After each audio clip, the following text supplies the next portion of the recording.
I thought I'd change it up, and now, welcome to the new background. Why does everybody try to phone me whilst I'm making a YouTube video?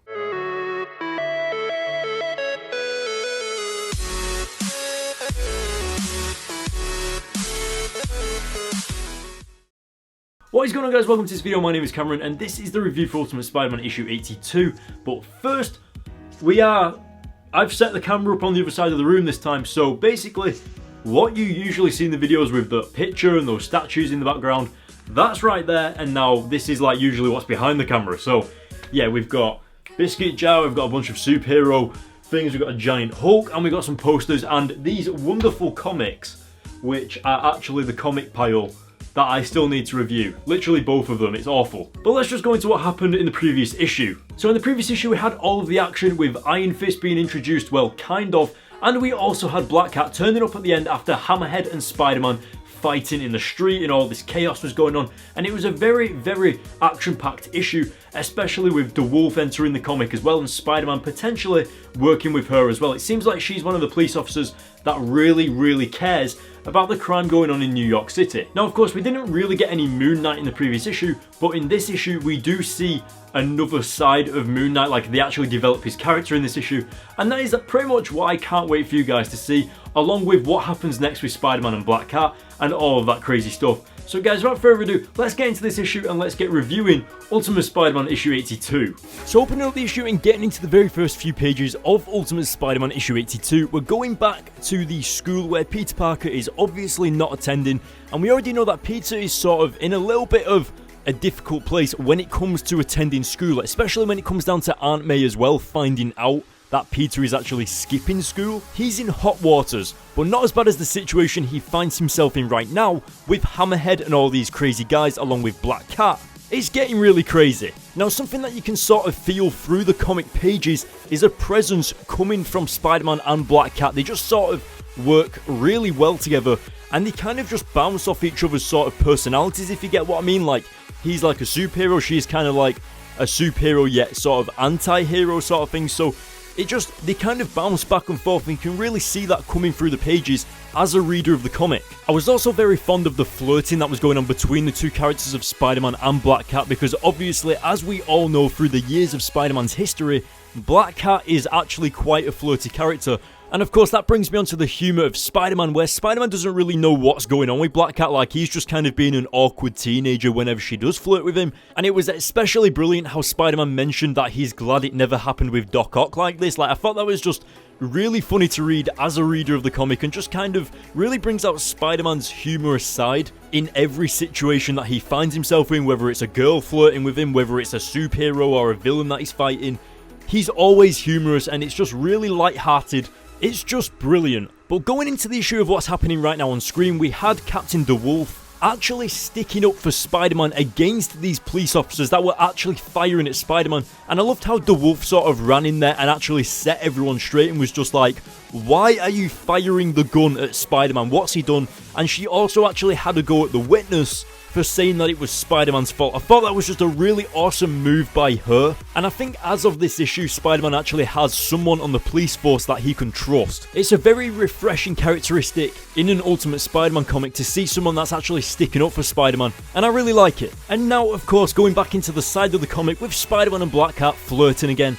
Black Cat may be a little bit more flirtatious than Spider-Man is, because obviously Spider-Man is an awkward teenager and he really just doesn't know what to do. But if you remember, quite a number of issues ago, Black Cat did actually potentially die and Spider-Man actually jumped after her, and it was obviously to do with the Kingpin again and all that crazy stuff, because Kingpin and Black Cat's story sort of intertwines in these Ultimate Spider-Man comics quite well, and actually quite dangerously. But again, Spider-Man's actually trying to figure out what actually happened with Black Cat, what happened, like obviously she's got 9 lives, or this crazy Black Cat nonsense sort of character stuff. And then Spider-Man realizes that he's actually late home for Aunt May, and that's a really serious thing, especially because Spider-Man hasn't been attending school, and of course he's not on really good terms with Aunt May at the minute, so if he does get home late, then he's completely screwed.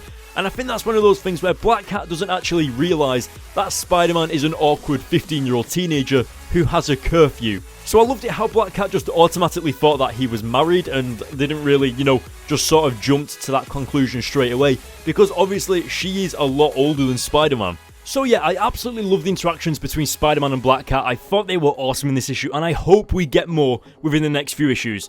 But right now we've got on screen the character who actually plays Moon Knight, and of course we get it quickly mentioned that he has multiple personalities, and it really affects him on a drastic level. Like, he genuinely becomes other people when his multiple personalities kick in. It's really, really crazy, and it's such an awesome character trait to have for such a superhero like Moon Knight. Now, of course, going back into Peter Parker and Spider-Man, etc., getting back home before Aunt May, luckily he had just made it. And I think you can feel the sense of dishonesty every single time Peter lies to Aunt May about where he's been and whether he's been at school, etc.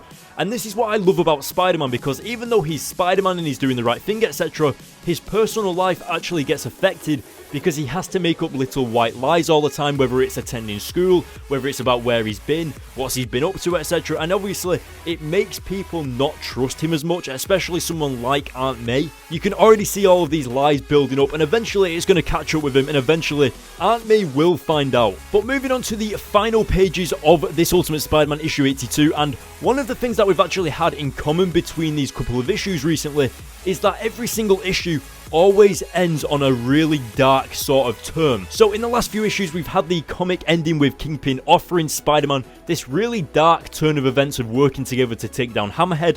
Then of course in the previous issue it ended with Spider-Man pretty much about to be killed by Hammerhead. And then in this issue it ends with Elektra fully working with Kingpin, murdering, and then of course going after Hammerhead, Spider-Man and all of these other heroes. So we cannot wait to see what happens in the next issue, but I love this dark tone to the comic. It's really awesome. But guys, that is the end of the issue. I hope you enjoyed it. Wow, so that was a crazy issue, especially with what happened with Spider-Man and Black Cat.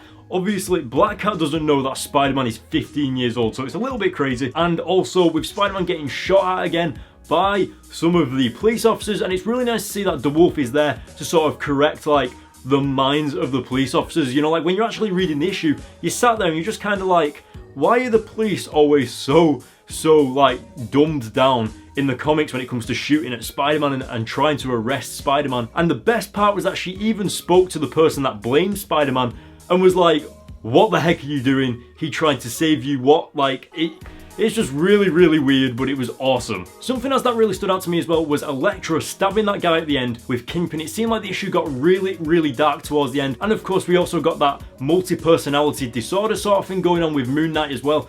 Some crazy stuff was going on in this issue, and I cannot wait to hear what you guys thought about it in the comment section below. But first of all, we've also got Peter Parker still skipping school, and Aunt May is not going to be happy about that. So we'll have to wait and see. Also, before I forget, I actually do need to rate this issue, so I'm aiming for like an 8.5, but I don't do 0.5s, so I'm going to give it a 9 out of 10, just because the ending of the issue was getting super, super dark, and I especially loved it when Kingpin took the gloves off at the end. Like, he was full on just like, we are going after these guys.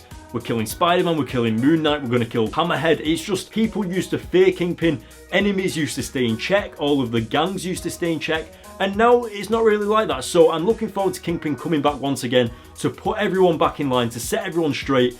It's going to be so awesome. But that is it for this issue, guys. Let me know what you thought in the comment section below. Don't forget to hit the subscribe button and the like button on this video. And of course, if you want a Geek Fuel box, you can check the video by clicking the top right corner of the screen right now. You can get these boxes $3 discount by clicking my referral link in the description. Go for it, they're awesome. And of course, last time I got a tiny mini Groot in the box. It was so good. Thank you very much for watching, guys, and I will see you in the next video.